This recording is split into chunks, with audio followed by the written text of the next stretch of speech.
Welcome back to Off Ball Takes. This is your host, Yarby Laws, and this is my co-host. Christopher Wells. We appreciate the support on all of our recent content. We're continuing our off-season breakdown and grade series on all NBA teams.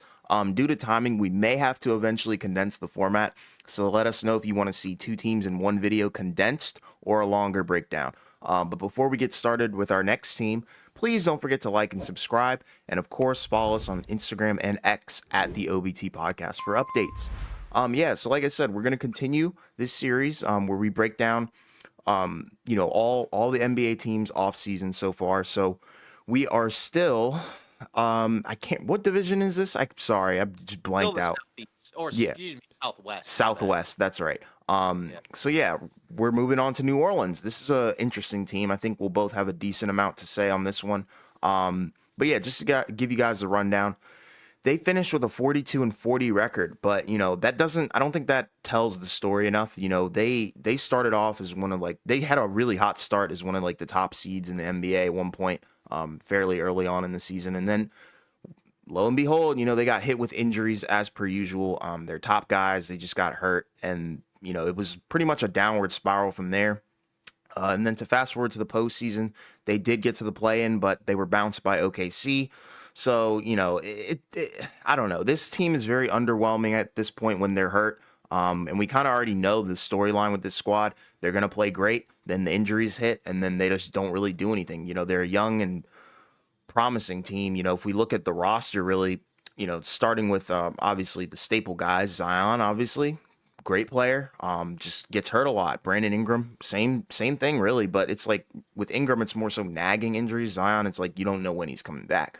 Then obviously you have C.J. McCollum, Herb Jones, great player as well. Najee Marshall, Dyson Daniels, Kira Lewis Jr., Jose Alvarado, Valanciunas, Larry Nance Jr., Trey Murphy, E.J. Lytle, Cody Zeller, and then their new addition, Jordan Hawkins, and then De'Aaron Sebron. So the roster is interesting.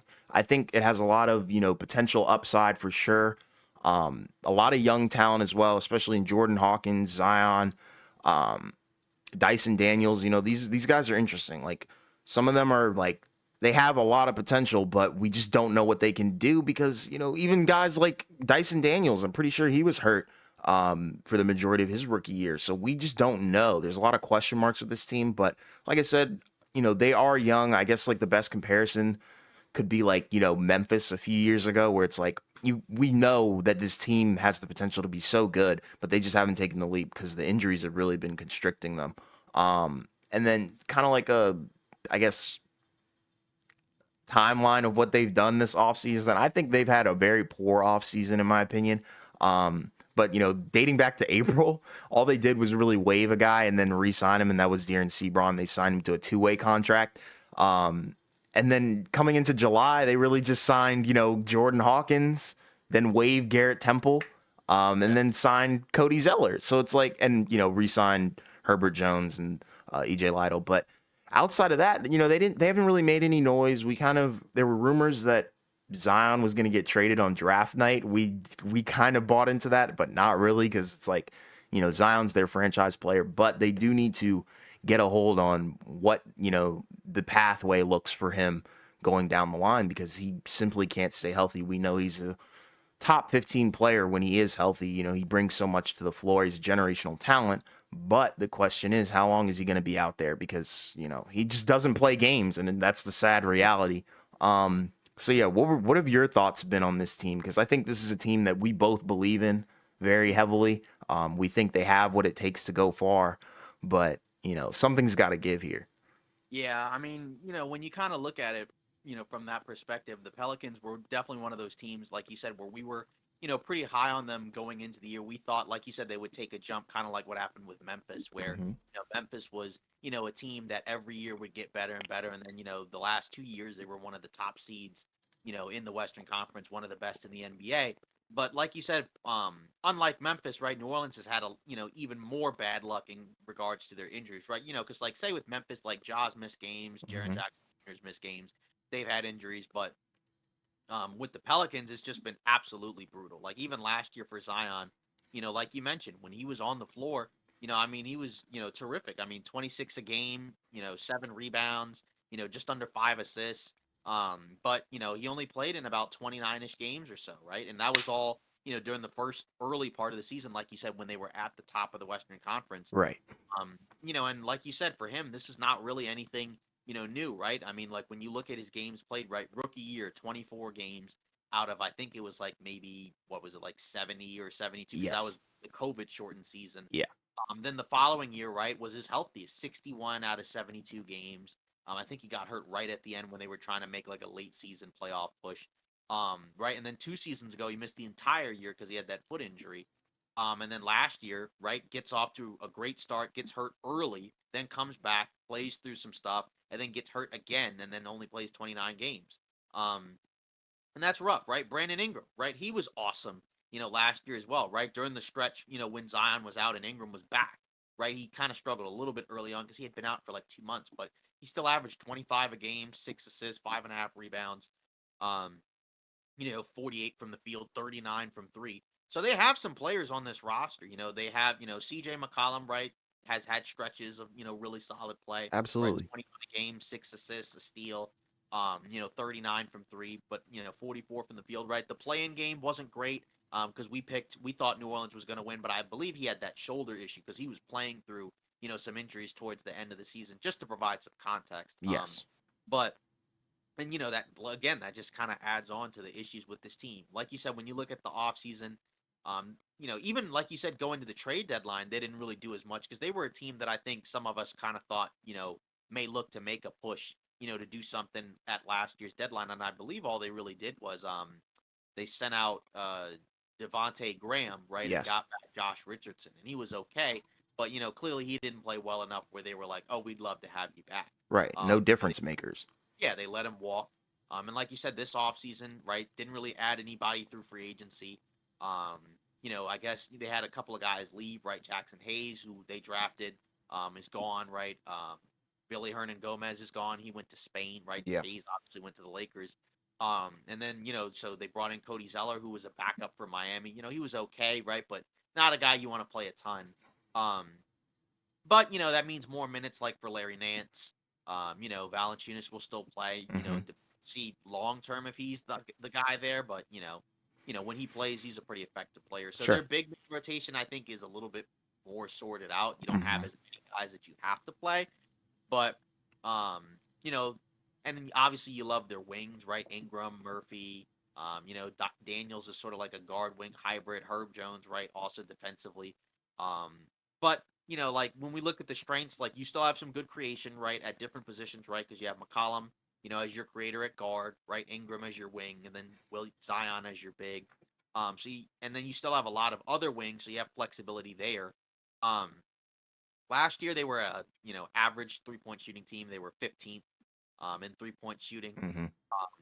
Shot blocking, they were like 24th, so not really like a great shot blocking team Right. either, right? Rebounding, they were fine. Which makes sense, right? Valanciunas is a really good rebounder.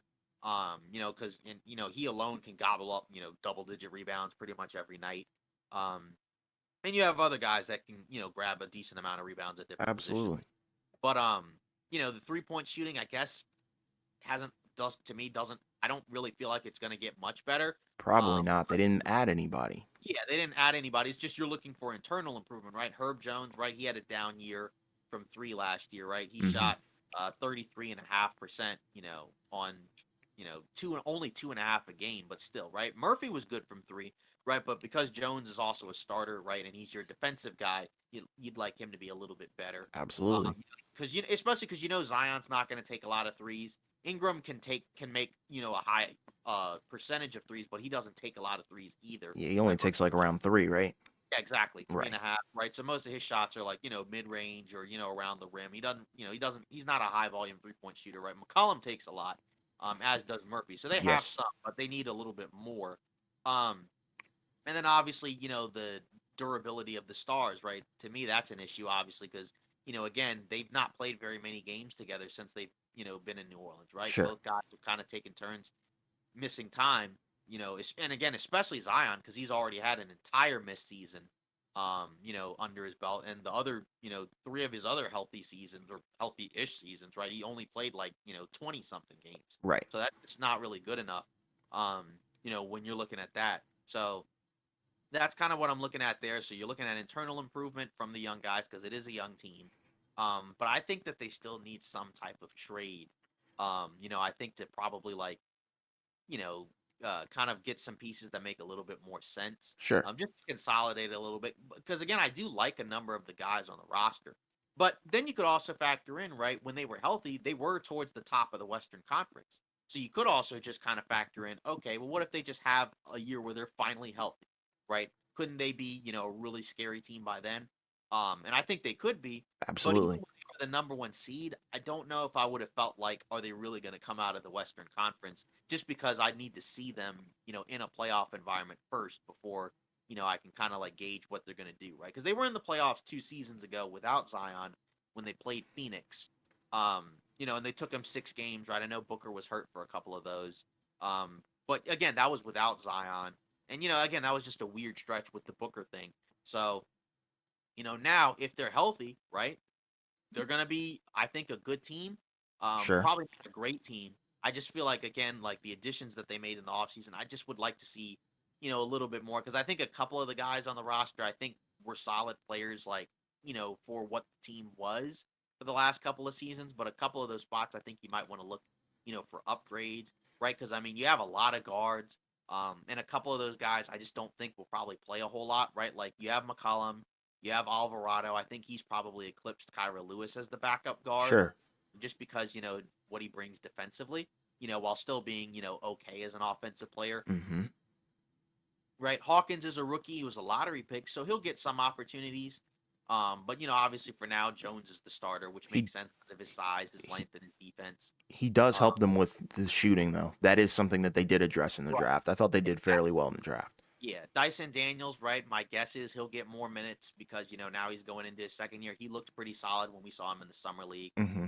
Again, for him, the jump shot, right? Is it going to be there? Is it not going to be there, right? Which you can say about a lot of young players, but again, especially for him because he does a lot of other things pretty well, right? He's a good athlete. He plays defense. He can handle the ball and kind of initiate some offense.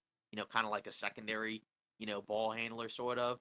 Um, and then again, like I said, I like Murphy. I like Ingram. Again, I like a lot of the guys on the roster. Me too. Nance I think is a solid option as a Underrated. yeah, yeah, exactly. As a versatile, switchable big. Um, I just again, I just feel like that something is missing from this roster, and I feel like that's probably going to need to be corrected and found out by the trade deadline if they're going to be like a quote unquote like contender. But Yes, I if they're agree. healthy, they should be a playoff team because they were last year when they were healthy. But again, the biggest question is, can they stay healthy? Like, because Yeah, again, we already know the answer. yeah, exactly. That's the problem. Because again, we've been asking this question, I guess, for like what 4 straight seasons, I guess, at this Ever point, since right? Zion's come into the fold. Yeah, yeah, because even before he was drafted, right? People's main concern was never about his talent. It was always about, hey, this is a big guy, and guys, at that size, at that weight, especially at that height, with that style of play, don't normally last very long, Right. unless they slim down a little bit. And Sure. that was the question for him. And so far, the answer is no. He hasn't been able to stay on the floor. Um, Yeah, and it's not like he was like Shaq, who came into the league, fairly like I guess, Shaq was still a big guy when he came into the league, but he wasn't, the unit that he became later on in his career due to right. like poor health and things like that. Zion came into the league with pretty much poor health, and it's honestly gotten worse and worse. So that's the Exactly. real problem that I see with this roster, Right, honestly. because he had some significant injuries, right? He had a fractured foot, and I Yes. believe he had a torn meniscus his rookie Yes. year. So that's kind of the concern, to me, because again, like those are very serious injuries, and again, he's like what 23. Um, Yes. now I guess the hope is that well he's so young, he should be able to eventually kind of figure it out and overcome it, right? Hmm. And that's what we hope. Yes. Right, because again, like you said, he's a top, 15 talent. He's an all NBA caliber guy when he's healthy and on the floor, but we haven't seen it. But again, we can't discount when he was playing. He was out there, right? He was averaging 26 and 7. rebounds, 5 assists on 60% from the field. Yes. Right? I mean, like that's Borderline unstoppable. yeah, those are incredible numbers. Again, um, it's just he's got to be able to do it for more than 20 games a season. Because again, when he Sure. was playing and that was happening, people were discussing, is this guy potentially an MVP candidate? Right. Because again, if they were like the 1 seed, he might have had a chance. He could You have know, done it, I think. yeah, he could have done it maybe. I don't know if he would have gotten it just because I feel like they probably still would have given it to Embiid. But again, like he was there. He was His in that numbers don't discussion. lie.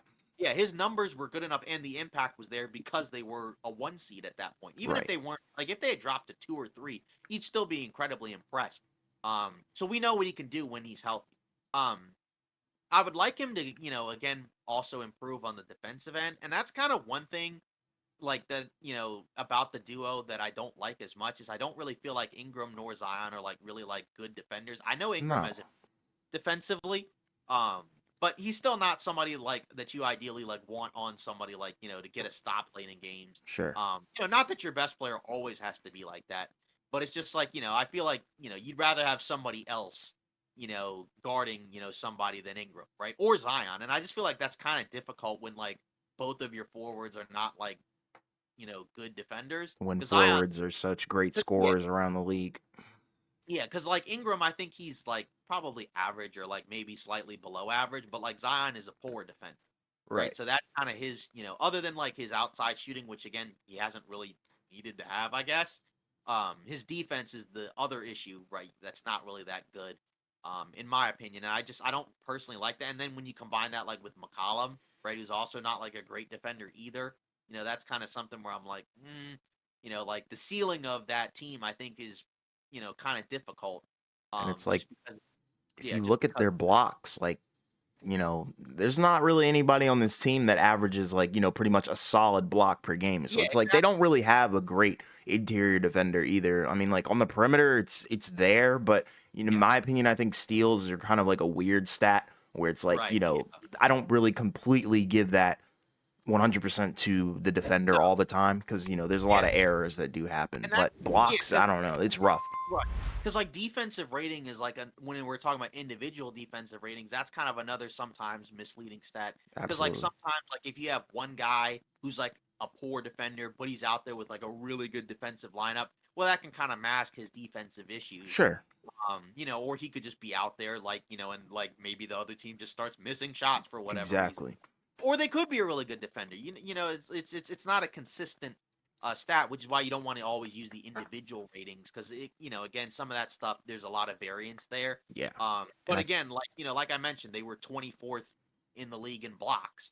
And not that you have to be a great shot blocking team, but like you said, you don't look at anybody on the team and be like, this is our rim protector. Because even Valanciunas is like fine as a defensive big, but he's not a rim protector, right? Right. And I He's think like we kind of look at, these teams, as like, as we're watching them and what we've seen more so than the stats. The stats are there to help us, guide our like discussion, but we're talking from the experience of watching these teams and nobody on this team really screams defender except for really Alvarado. Yeah, Jones I think is a good defender. Sure. As well, Herb Jones. It's just his issue is that the offense, kind of wasn't really there last year. Right. That's kind of the thing that he would need to improve on. And that's kind of what I was referring to when it comes to internal development from some of these guys. Because again, if he takes a step forward on offense, if he becomes like a knockdown 3-point shooter, and all of a sudden he goes from being like below average 3-point shooter to like maybe a little above average. Like if he's like 36% from three, that goes a long way, into his utility going up significantly because he's Sure. already got like good, physicals, right? He's like what 6'7", 6'8", Mm-hmm. right? Long arms, strong. He's a smart guy, high IQ, does a lot of other things. It's just the shooting, right? That's got to get better. Sure. Again, if he wants, if he's gonna be like, the guy going forward, that's kind of like their, go-to defensive guy, right? Yeah. Because again, the defensive numbers are certainly there. It's mainly the offense, that's the problem, for him. It's just, he's already 24. He's going to be 25 going into the year, right? So how much more development is he going to have, right? Because he was like, what, a 3-4 year guy? Yes. And those guys usually, normally kind of peak, earlier. Well, I don't know if earlier is the right word, but like, usually they're they normally have higher floors but lower ceilings, Hmm. right? Like, the guy, like, say Kyle Kuzma went to college for 4 years and he came in, like a solid player. And, he added on other skills, right? But, his ceiling was different than, some of these other guys, like, who are coming in and they're like 18 and they were like superstars, Right. in They're raw. college. Yeah, exactly. Yeah. Like some of these guys might start off a little bit more raw, but then like over time, like they project to be, much higher. Yes. So, that's that, and that's the thing. That's what you. It's like what we talked about with some of the other teams, like when we mentioned the Rockets, right? Where it's like it's a young team, and part of what their ceiling is going to be based off of what do you get out of the young guys? Because again, this team has mostly young guys. Like we have a few veterans, right? McCollum, Valanciunas, Zeller, Nance.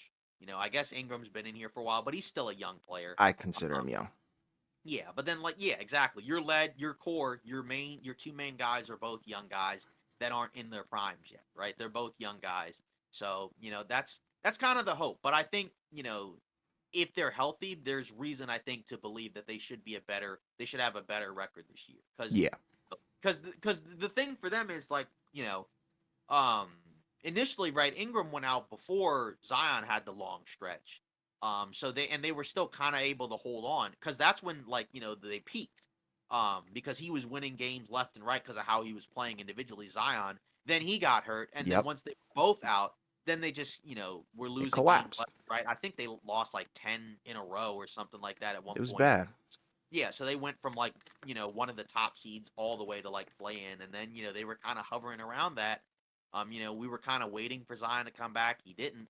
And then, they lost in that playing game. So that's, that again, that's rough. But I think, there's reason to believe they should be, better. It's just, again, it's all predicated on health because, Yes. again, I think there was enough of a sample size to suggest that there's a good team in there when they're healthy. It's just again, what is the likelihood that Zion and Ingram play 50 games together? Because Right. again, like not even like 60, like 50, 45, right? 45 to 50 games. What is the likelihood that they play that amount of games together? Right. It's Because so Zion far. played 29, on his Exactly. own. I don't know. It's really bad. Exactly. Yeah, because like again, we talked about it, right? When you look at the numbers, right? Zion played 29 games, like you said, and then Brandon Ingram, he played like 45, right? So both guys basically missed like most of the season. So that's kind of the issue there. But again, that and it sounds kind of repetitive and rambling, but I mean that's really what it comes down to because I think they can be a playoff team, um, if they're healthy. Are they capable of winning a series? I feel like depending on the matchup, and I feel like some of that is kind of where we are in the NBA right now, where I think the matchups are like really important in terms of dictating how far you could go. Because I think there were some years where we had teams that were just good enough where they could just roll through everybody, and it didn't matter. And I guess you could argue Denver, basically kind of rolled through everybody last year. Um, but you never know, right? Some people, may feel like maybe there's a team like if they had played instead of the teams they played, maybe it's a little bit more difficult. You just don't know. So, and especially when you're like, not one of the top teams, right? Like then it matters even more, right? Because you're more vulnerable as like a, mid-tier team Yeah. than you are like as one of the top teams, right? Like for Denver, there's less teams that like Denver should be worried about Oh yeah, than for sure. like than say like New Orleans. Right. Um, besides like, just the makeups of the teams, but also the quality, right? Because again, New Orleans doesn't have like a Jokic tier player. They don't have a superstar. Zion and Ingram are very good. They're not superstars. I think Zion can be a superstar. He's got the talent to be that, but he has to be healthy first. Sure. And yeah, exactly. So because again, like that's part of being a superstar is you got to do it every night. When he's there, he can do it, but he doesn't do it every night because he's not there. So I mean, he has superstar talent. It's just again, can we play 50 games? Like I just because he had the one season where he played most of the year. Like I said, his second season where I think he only missed probably like 10ish games. Right. Right. So and again, I'm not asking him to play 75 games, but if we can get him to like 50, 55, 60, something like that, probably more like 60, then I think now you got the makings, I think, of a really good team that I think could probably, knock out somebody in the Western Conference. It's just what's the likelihood? Yeah. I 100% agree. You know, it's kind of interesting. He's only played 114 games in his entire Right. career, so that's That's little. 4 seasons. Yeah, and that's literally, I think if you total that, that's probably what, like a little under a season and a half in Yeah. terms How of many how did many you say games? he played? 114. Yeah, because I mean, 82 is 1 season. Right. So I mean, after that, you just add like 30 more, Right. So right? that's a You're little already under at a season and a 112. half, you know, Yeah, and like we don't want to harp on, his health too long because I know, he has addressed it and, he has said, he's and trying we're to, pulling for him. right. We root for him 100%, but we're just stating the facts here. But like, he has said that, he's surrounding himself with people that are more, I guess the direct quote was that he wants people around him with wisdom. So, he wants a smarter camp around him. And I think that's exactly what he should do. He should have people around him to help him manage his weight. And I know that New Orleans, they did report that there is language in his contract related to his weight and body fat percentage. So Yes. hopefully, he can use that money incentive to, fix the problems that are going on with his body. And I think he will. It's just a matter of, how healthy can this team be? Because a lot of it is predicated on this guy's health right here. Yeah, exactly. Because I mean, like that's really what it is, right? And again, like with so many teams, it's always got to be predicated. You're on like your best guy, how Sure. available is. It? But again, with some guys, you don't have to worry about it quite as much, right? Because there are some guys who just don't miss that many games. Right. But then there are other guys, who miss a lot of games, and and that's unfortunate because again, we've seen what this team can do when they're healthy, at least as far as the regular season goes. Hmm. That's kind of, I think, ultimately, like when we talk about, like what the ceiling of this team is, I don't think it's a championship team. Mm-mm. They're just, I think, so young, and I don't think they have quite enough experience just yet. But if they're healthy, they should take that leap, that we thought they might take last year. It's just they'll do it this year if they can, get Zion and Ingram to play Yes. enough games, right? So again, like best case scenario, they can make the playoffs. Can they avoid the play in? Maybe. I mean, again, it's Depends on all health. yeah, exactly. So if it's best case scenario where both Zion and Ingram play, 60 games or whatever at least, then I think they have a chance to avoid the play in. Because as a young team, they'll have the advantage of beating up on some of the teams that have older guys, Hmm. where they may not just get up for it every night, right? Like you just never know. Um, so there's a chance because again, they were one of the top 3 seeds last season, Yes. before they had that bad luck when it came to the injury. So I think there's a team in there. There's a version of this team that can avoid the play in and be like a top 6 playoff team. Um, but after that, right? It kind of depends on the matchup. I think if they get a favorable matchup, they could probably win a playoff series, but probably not much more than one. Yeah. I think like I said, it would be very dependent on who they match up with because there are some teams that I think they match up better with than others. And again, you can say that about a lot of teams, but Hmm.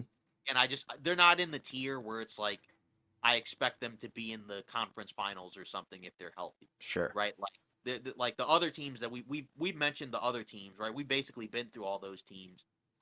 Except for Denver, we haven't covered them yet, right? But we've pretty much gone through all the other teams that we think can get to like at least the conference finals, like if they're Absolutely. healthy. I don't think the Pelicans are that team, Mm-mm. but I think that they can win a series. Or at the very least, if they're like a play-in team, they could give the higher seed like some trouble. Like I'm Right. not saying like they'll upset a team as like the 7 or 8 We'll seed. give them a run for their They money. they could push a top seed to like 6, 7 games Sure. maybe. And And like, just again, it just depends on a lot of other factors. But if they're healthy, I think this is a good team, just not a championship team. I think they need to make some other moves. Like I said, I think they need to figure out a way to get some better rim protection in there, and some of that I think is Zion's just gonna have to be a better defender. Um, and then I think I'd like to also see them get a little bit more shooting in there. sure. And like the way that I look at it is I think they're gonna have a season parallel to what Memphis had last Yeah, season, where it's like, they take the league by storm and then come playoff time they get humbled. And there's nothing wrong with that because they're so young. It'd be different if we were talking about Phoenix here, but we're talking about such a young squad. So it's like I don't have a problem if they have a great regular season and get eliminated in the first or second round, I don't have a problem with that. I don't see that season as a failure. I think that shows you what your true potential is, and you can Yeah, build upon that. It's like building blocks. So that would be their first step, I think, to show the league what they've got seriously and be taken seriously. And hopefully they can do that by staying healthy. But I can definitely see them being a top seed in the West and then getting eliminated in the playoffs. And like I said, there's nothing wrong with that. But worst case scenario, I could see them being back in the play and losing again without yeah, both of their stars. That wouldn't surprise me. Either right. outcome wouldn't surprise me. Exactly, because it's kind of like what I mentioned with Dallas, where I said where I think this team has like a number of different scenarios that could occur. Right. Like they're not gonna. I don't think there's like quote unquote blowed up where they're gonna trade Zion or Ingram. I No. mean, maybe, but I don't think so. But I think there's like a world where they're healthy and they're one of those higher seeds and they go into the playoffs with a lot of momentum, but Yes. probably don't make it past like the first round, or if they do, probably not past like a round or so. Right. And then there's another world where like they have a bunch of injuries and then they miss the playoffs again. Right. Well, they were in the play-in, but weren't healthy because they didn't have Zion. So again, we don't make bets. We don't encourage that stuff. Nope. But the over and unders for the Pelicans are at 44 and a half. So I mean, if you look at the rest of the Western Conference, I mean, that basically puts them like, sort of in that play-in tier. I think they're like ninth, right? Because ahead of them, they have Nuggets, Suns, Warriors, so that's three, Lakers, Clippers, that's five, Grizzlies six, Dallas seven, Kings eight, so Pelicans nine. So that has them once again in that play-in spot, right? Tied, I think, with the Thunder. Yeah, so which is where they were last year. Right. Uh, so I guess that kind of suggests they probably don't expect Zion and Ingram to play a whole lot of games together. And again, like you said, to me, they didn't make quite enough. They didn't make a lot of moves in the offseason. So you're kind of just banking on running it back, hoping the young guys take another step forward, which, there's not necessarily anything wrong with that because they're not in the position where I think they need to go all in and make like a Right. championship yet because they I haven't agree. proven anything yet. I agree. They gotta prove it in the playoffs first, right? Memphis is at a point where like, they had that run where they, have been in the playoffs for the last few years. So if they make like one of those big pushes where they trade for somebody at the deadline, okay, that's fine. But I don't think New Orleans is there just yet. We need to Yeah. see, I think, a little bit more consistency with this team. So, like I said, I don't have a problem with 44 and a half. It's just, again, 44 and a half in terms of 44, 45 wins. That still puts them at ninth, right? And Right. again, that shows the strength of the Western Conference, right? If they were in the East, right, then like, you Different know, ball game.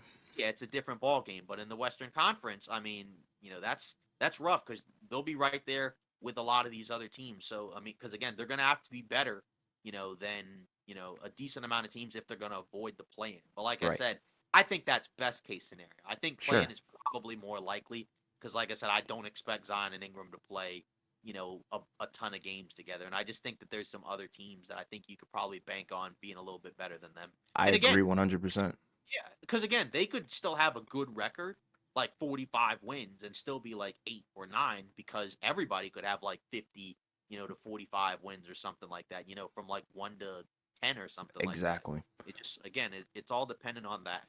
Yeah, it's going to be a very interesting season for them, and I think the entire league for sure. So I'm really hyped about it because I think the West is going to be so competitive, and it's going to be the race to watch. Yeah. So I guess, as we've, continued to do, so what grade would you give the New Orleans Pelicans, Hmm. for their offseason? Because again, we talked about, what they did in the draft and in free Uh-huh. agency, right? Like you mentioned, drafted Jordan Hawkins, Hmm. right? But with that lottery pick that they had, and then they signed, I guess, Cody Zeller, right? But they didn't really do much else. So Yeah, in terms of the offseason, right? What would you grade them? I would give them a D. Okay. And the reason why is because I like the draft pick. I think Jordan Hawkins is a great pickup. He's a great 3-point shooter, and he can hit the tough shots from the three, contested. Um, so I would give draft grade. I would give them a B for that. But offseason grade, like free agency, F for sure. So then if you combine those two, it would be a D. So that's kind of like the way that I'm looking at it by that logic. They didn't really improve. I mean, I guess they kept their stars, which I guess was really never in jeopardy, but they just didn't add anything crazy, like you said. Um, they really just waived Garrett Temple, signed Jordan Hawkins, signed Cody Zeller, and that was pretty much Right. it. So, Yeah. and re-signed Herb Jones, but Yeah. they didn't really improve, in my opinion. But not to say they're going to be a horrible team. That's just their offseason. I just don't think they had a great offseason, but Yeah. that doesn't mean they're going to be bad. Yeah, I'd say I'd probably give them like a C, C minus here, Okay. just because, like you said, they didn't really do anything of significance. I mean, I don't think they really had cap space, so it's not like they could have really gone out and signed Right. anybody. And I didn't really expect them to make a big trade, but it would have been nice to have seen them do, a little bit more. Sure. Like you said, I think the draft pick is fine, right? Because again, like he's probably not going to play a whole lot, his rookie year, right? Only just because they have other guys that they'll probably play ahead of him, and they're going to try, I think, to make the playoffs and He be in good. addresses their needs, though, in Yeah, terms of 3-point exactly. shooting. Yeah, so I have no problems with that pick. But like you said, you go into free agency, and they didn't really do a whole lot. But I don't think they really could. Nope. So I think like a lot of it's just kind of, and they already had a lot of players under contracts. I mean, they re-signed Herb Jones, um, which I think was a little bit of a surprise. Not in the sense that they weren't going to keep him, Hmm. but like sometimes like you wait until like after the third year, right? Because I think he's going into year three. Yes. But I think is he a second round pick? I think he is a second round Yeah. pick. Okay. So that's a little bit different, but they actually did a decent job, because they declined his team option and then just re-signed him to like a 4-year, $53 million deal. No problems with that, right? That's a pretty solid contract, for what he is. Um, so that's fine. So I guess that's the other factor is they just didn't really have the ability to do a whole lot, but they didn't really do a whole lot. So I feel like that's kind of an average offseason. Again, there's teams that have had worse off seasons for Sure. sure. Because again, sometimes not doing anything is better than doing something bad, Right. right? Because there is a world where like if they had traded Zion and then they were like let's trade Zion and then just start over and draft Brandon Miller or something like that, and again it has nothing to do with Brandon Miller, or anything like that, but like I wouldn't have liked that. Giving up Like a there, generational talent for a guy who's coming in NBA ready is crazy to me. yeah. So yeah, exactly. So that's how I look at it. Sometimes no move is better than a bad move. Um, and so from that perspective, there's worse ways it could have gone. Like I said, if they had dealt Zion or Ingram, and not really gotten a whole lot back, I would not have liked that. So I'm okay, I guess, with what they did, but they Sure. didn't really do anything. So it's like I can't give them any higher than a C. Exactly. But I also don't feel like it's close to a B because it's like Exactly. there's moves on the margins, right? Where I'm like, oh, if you had gotten this guy for like, the exception or the minimum or something, that's pretty good. But again, they didn't really do any of that. So, outside of it's really the draft pick, of Hawkins, where that like would prevent me from giving it like a D. Because Yeah. like you said, I think the draft pick was good, but the free agency wasn't, was kind of an L in a way. So Horrible. They yeah, flopped. They failed. I mean, but like you said, that's not really their fault because they couldn't really do anything. So I would have so liked to have seen some sort of trade movement, yeah, something, but they didn't really do anything. But yeah, because I think long term, if like they're actually gonna like be serious about being a contender, I think one of those other guys outside of Ingram or Zion is probably gonna have to be moved, right? Like probably McCollum. one of either McCollum or Valanciunas is Hmm. probably gonna have to be moved. For somebody that's probably a little bit either more of a natural fit or like one that's like better defensively. Yes. Um, so I mean that's but again like they weren't going to do that this offseason, right? Because No. again they still have to kind of see what they have, right? And again see if they can if what they have is longer than just like a 20 game stretch, because that's Right. basically again all they got was 29 games of Zion. So I Sure. mean, if they see that, and they play their butts off and they're one of the top teams, then I could see them be like, all right, let's see if we can kind of upgrade this team on the margins, and then see if we can make some noise in the playoffs. But if they have another mediocre year, right, they probably won't do a whole lot. So we'll Yeah. see. But like you said, I think this was a relatively average, uneventful offseason, right? Could have Yes. gone worse, but I think it also could have gone a little better. I Just I agree. based off of what they did. So like you said, I think somewhere within that like C minus range, or you gave them a D. So I think that's fine. I think Yeah. that's probably about what I would do. Like I said, no higher than like a C plus, Nope. no lower than like a D. So Yeah. like I said, I think C minus is where I'm Yeah. at. It was rough. Yeah. Um. So again, let us know in the comments what you guys think, of our, take on the New Orleans Pelicans. Maybe you agree, with us that maybe they could have and should have done a little bit more. Maybe you disagree and think, that you liked what they did, in terms of that. And, maybe they're just banking on, again, internal improvement from the guys. We don't really need to do a whole lot, but, we'll see. And there's You know, nothing wrong with that. yeah, yeah, exactly. Because like I said, there's a world where you gamble too much, you go for broke, and then you lose. Yep.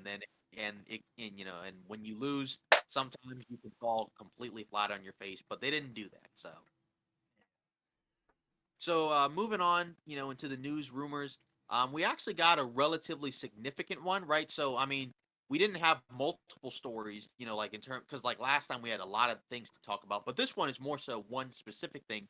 So according to Woes, James Harden, so the Philadelphia 76ers have pretty much taken him out of the trade conversation. So, this was interesting because, it kind of felt like that there wasn't really any, traction for a while on a deal. And we kind of talked about it at different points where it's like, it seemed like the Clippers were the only team that wanted Harden.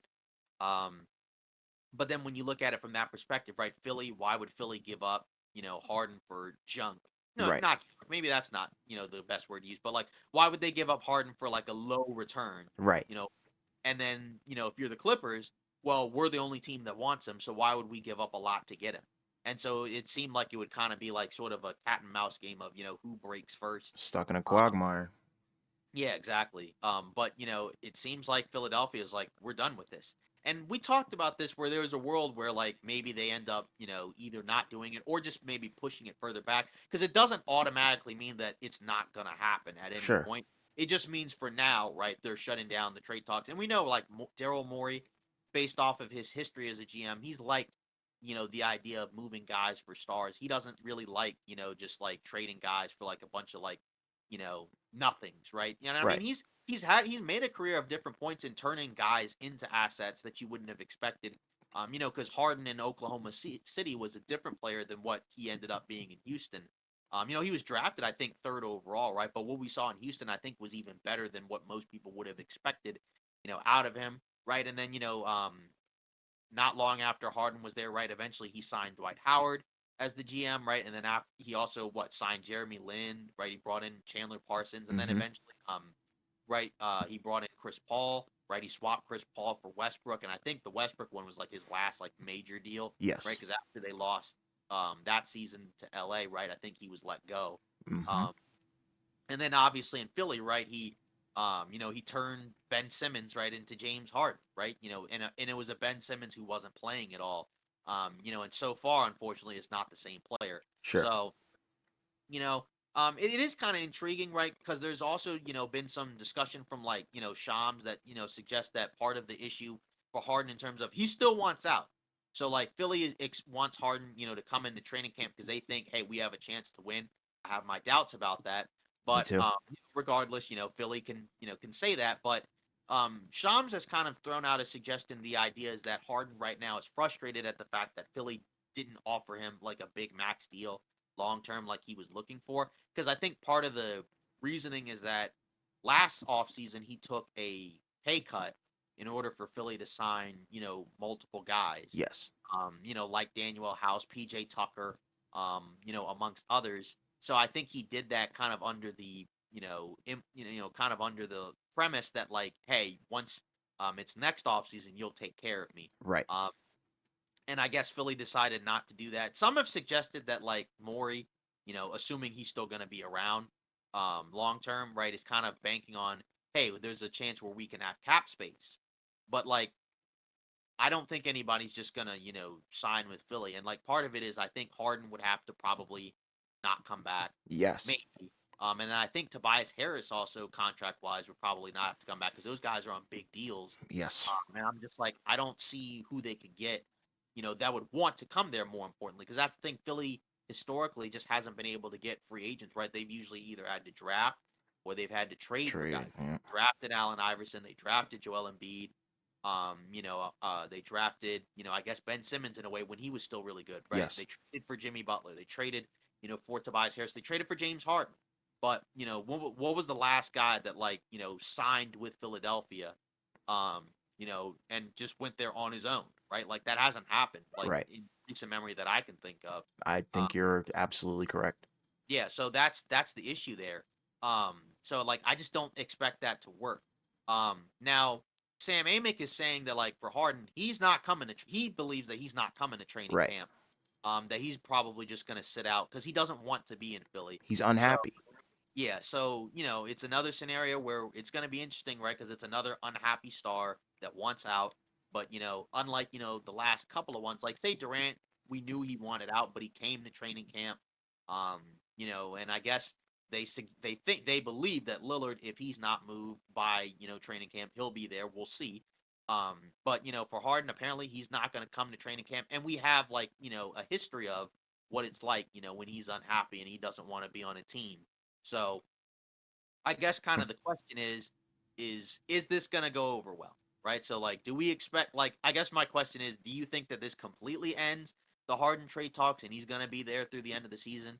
Or do you expect at some point he'll get his way and just get moved? Well, here's the To thing. I think this sets up a horrible, very uncomfortable situation because you have an unhappy star.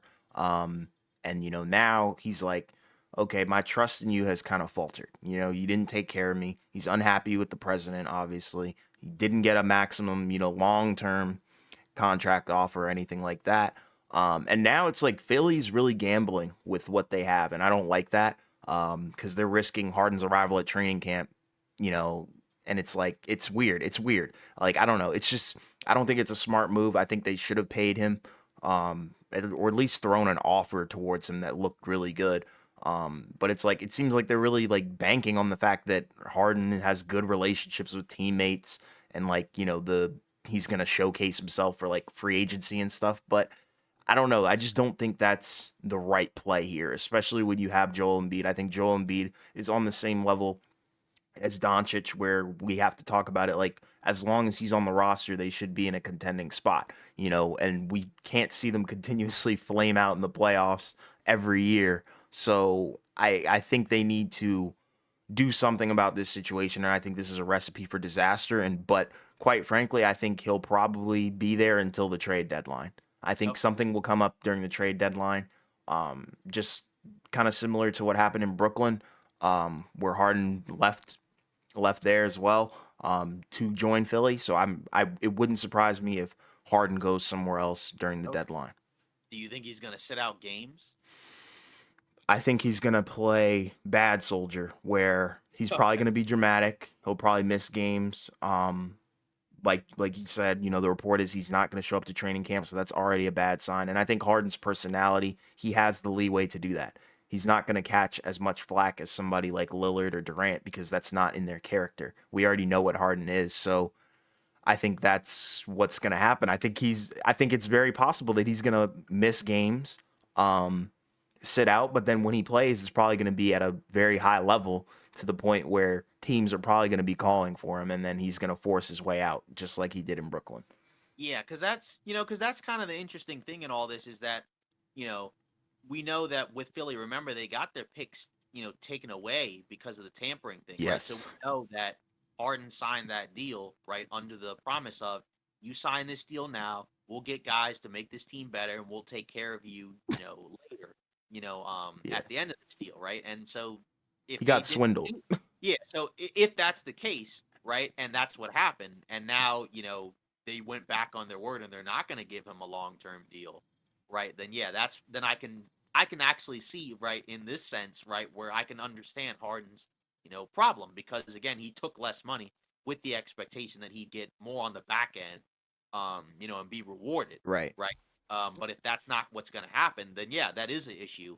Um, because again, like, yeah, you can't really do that with players. And again, he's already a guy that had given up money with other teams, to go to other situations, right? Like he turned down the big offer from Houston because he didn't want to stay in Houston and he went Right. to Brooklyn. And then, he turned down whatever Brooklyn had, an extension, I think, and because he didn't want to stay there, and then he went to Philly. Right. So yeah, and now he's in the last year of his deal, where now he needs, to kind of like, have a good season, from start to finish, so that way he can turn that into, one last big deal, right? Because this will probably be, if he is able to get like a 3-year deal or a 4-year deal or something like that, that's probably the last big one he'll get. Yes, I The agree. long term deal, just given his age, and where he's, is at this point in his career. Because that's I kind of agree. how you have to look at it, I think. Because again, like when you look at it, like would it have been smart, like realistically for Philly to give him like a 4-year deal? Like probably not.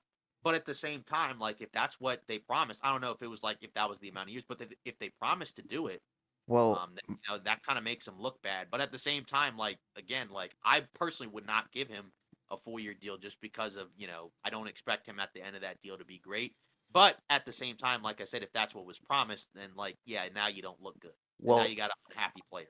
I would have given him the 4-year deal, and that's mainly due to the fact that, like you said, they don't attract free agents, and Okay, the yeah, draft picks only come along, um, you know, every few years or so. Look at the process. That took a long time to develop. So like my thing is they need to be in win now mode yeah, because they're wasting Embiid. Honestly, it's like I said, same situation as Dallas. They need to be in contention and they need to be in the playoffs every year. So right. a team with just Embiid, I'm sorry, that's quite frankly, that's not enough for me.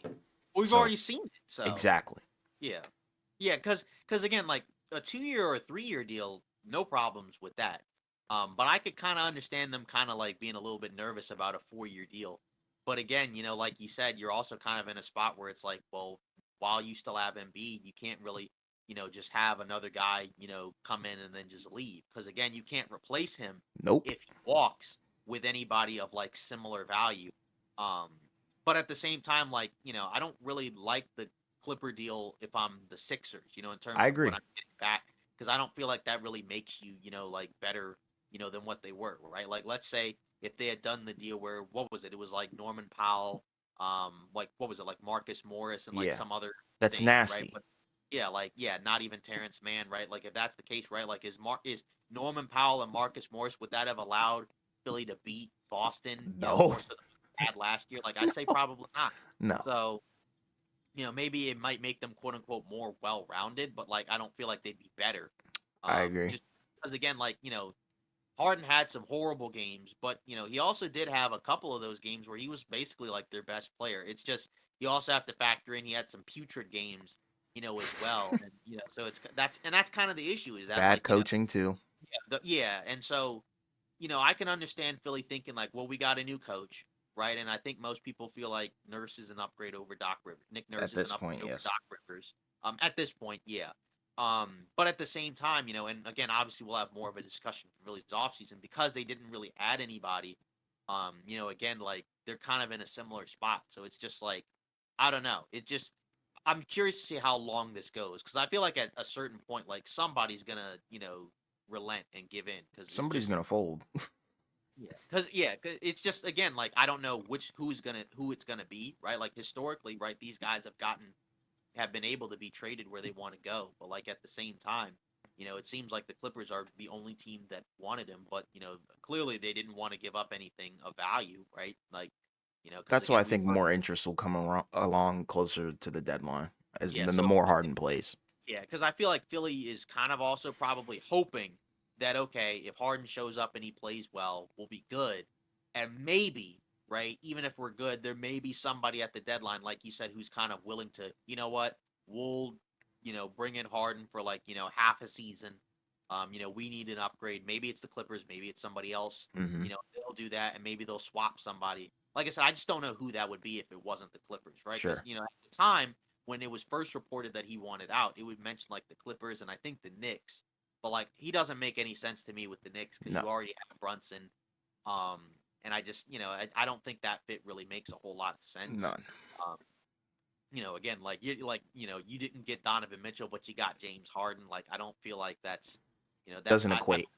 yeah, and it does. Yeah, and it doesn't make much sense to me, No. especially for 1 year, right? Because again, because of the amount of money he makes, you're gonna have to give up something, right? Because again, if Philly didn't want Norman Powell, Marcus Morris, right, they're not gonna take the Knicks role players, for James Harden, right? Right. They'd probably be like, give us R.J. Barrett. But like, if I'm the Knicks, I'm like, I don't really want to give up R.J. Barrett for For James Harden. an older James Yeah, Harden, for an older absolutely Harden. not. Yeah, for an older Harden, right? If this was Harden from like 5 years ago, yeah, I would Oh, do in a that. heartbeat, Yeah, lightning fast.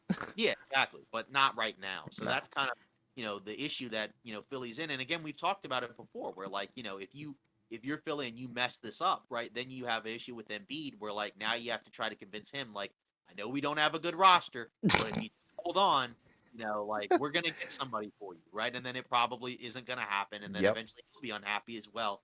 So this has to be handled, pretty delicately. And again, I think Daryl Morey is a good GM, and I think he's pulled off some good deals, but I do think he might have messed up here.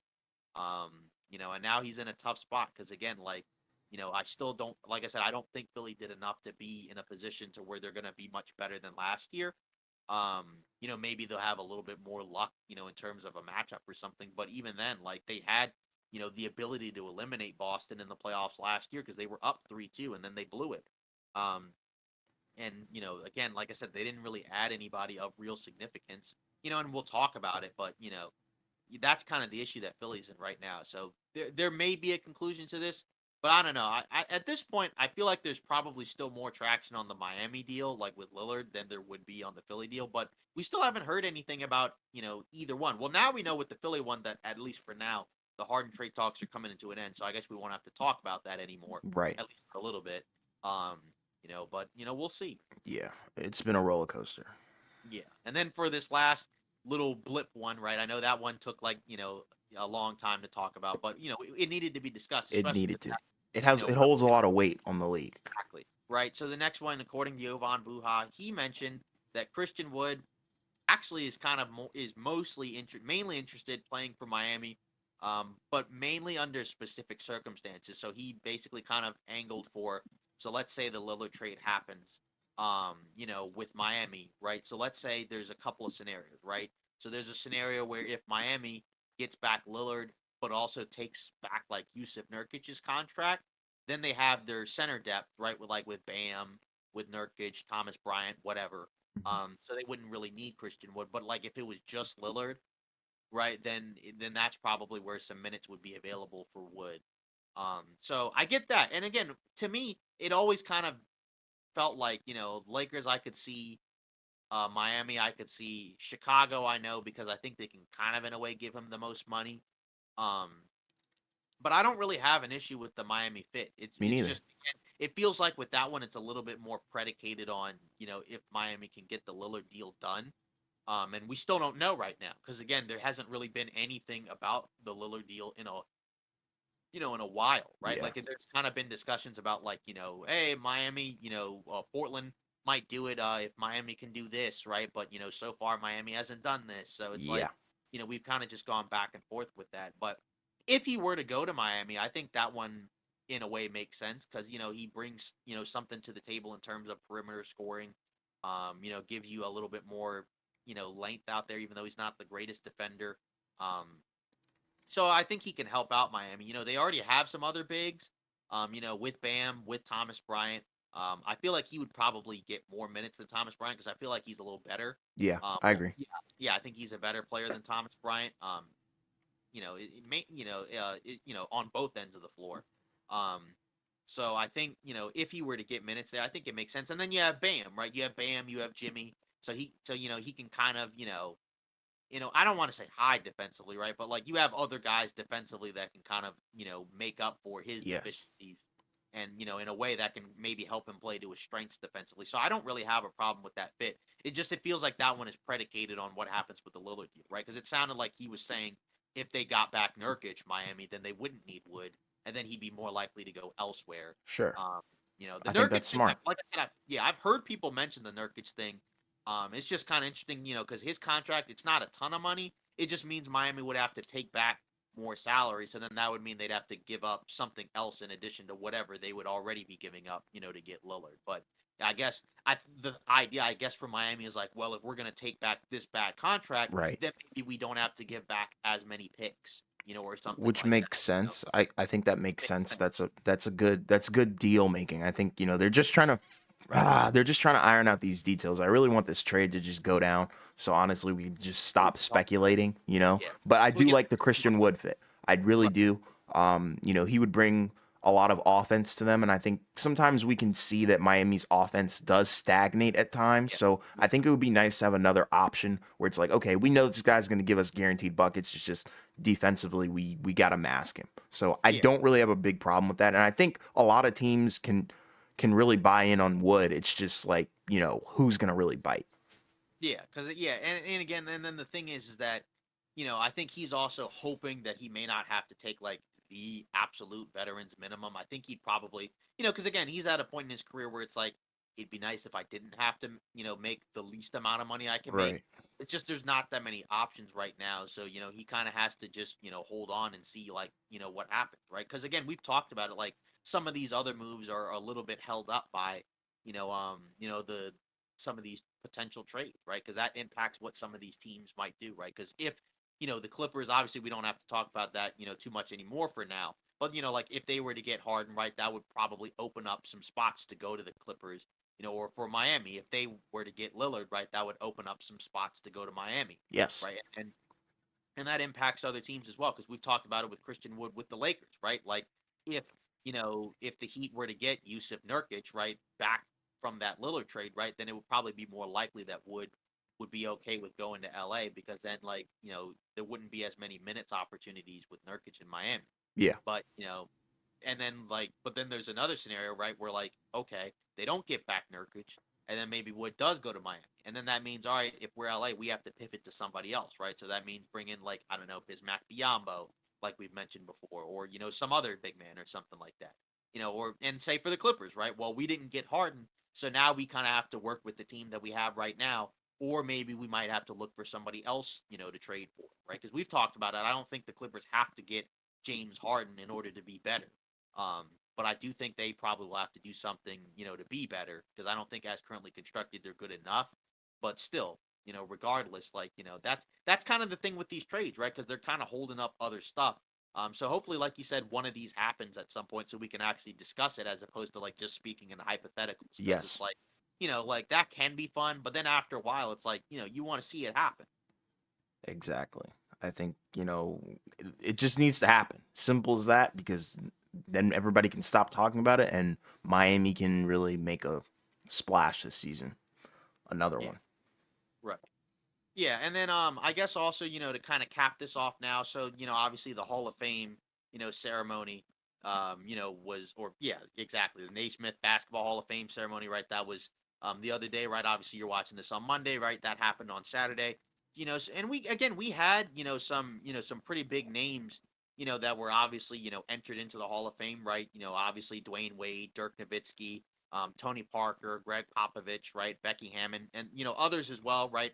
Others that weren't necessarily tied to the NBA, right? But Mm-hmm. they were tied to basketball, um, for multiple reasons. But and also of course Pau Gasol, right? Obviously, don't want to forget him as well, Mm-hmm. right? He was a significant player. So it's always kind of intriguing, to kind of see those names because again, like we've mentioned it at times, right? When we talked about the Wade versus Harden debate, like some of these guys now we're starting to get, in terms of the Hall of Fame, some of the guys that we grew up with, right? Because let's say if we go back, to some of the guys that entered the Hall of Fame, maybe like 5-ish years ago, right? Those were guys that we know about, right? But we didn't necessarily grow up watching, just Sure. because age wise, right? We're not super old, from that perspective, right? Right. So like now, but now we're getting into guys that we did watch, right? Like we watched Dwayne Wade play. Right. We saw, Tony Parker, right? Of the and Manu Ginobili, obviously forgot to mention him of the Spurs, right? Pau Gasol, and as we get over the next several years, right, we'll see, some more of these guys, right, get entered, right? Tim Duncan was already in the Hall of Fame. He was there, to support, the guys that were entered Yes. into the Hall of Fame. But it's just kind of cool, to see these guys get recognized just because again, like these guys, contributed a lot. Because and again, it's not the NBA Hall of Fame, it's the basketball Right. Hall of Fame, right? So like it's the contributions they made to the sport, as a whole. And Yes. again, like that's one of the contributions that they made is the fact that these guys were great players. We grew up watching them, and we saw how great a lot of these guys were. Because again, like Wade was an excellent NBA player, right? One of the best, guards of his generation, and Yes. in general, right? Nowitzki, right, was also a great, historical player, right? Especially, when you consider, he was coming from overseas, right? At that point, we didn't really have like, when he was coming in, we didn't have that many guys that had come from overseas that were great, And right? We had some thrived. guys that were good, but like, he came in and, he's, in the Hall of Fame. He's one of the best scorers, in NBA history, right? Kind of brought in like the modern, face up, stretch big sort of, right? Yes. We had other bigs in the past that could shoot, right, but not necessarily from the perimeter, like from three.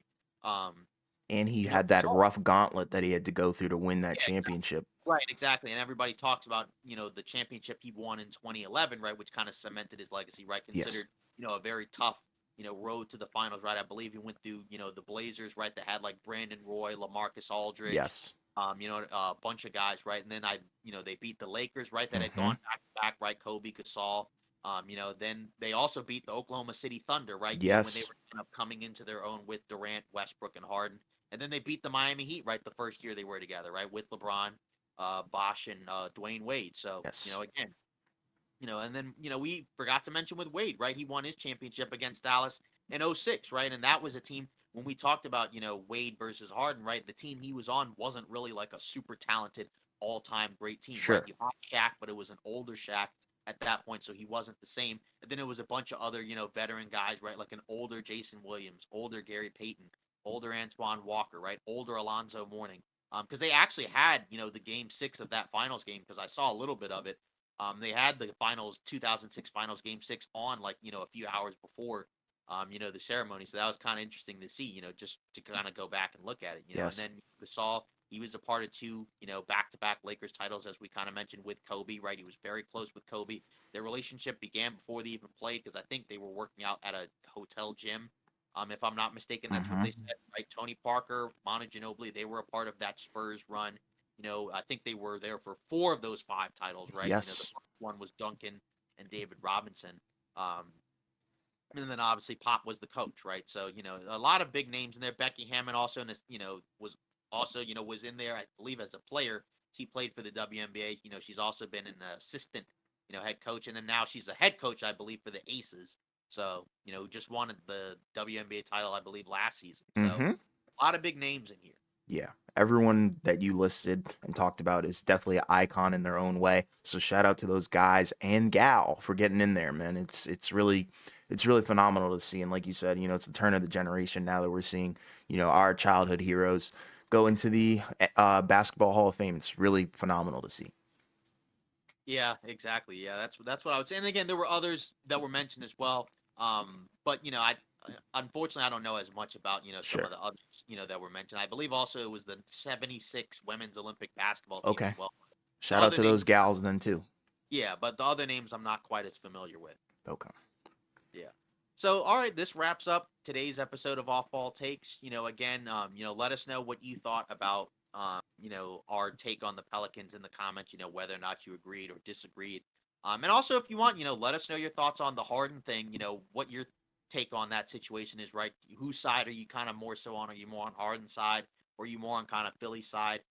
Or even the Hall of Fame stuff, right? Like, maybe let us know your thoughts, like, on what do you think about those people getting inducted into the Hall of Fame? And maybe some people who, that you think maybe should be in the Hall of Fame that aren't in the Hall of Fame right now. Because there are some, that are still out there that aren't in there. So, Yeah. but either way, we appreciate the support. Don't forget to like, comment, and subscribe. So hopefully you have, a great Monday, and we'll see you Friday.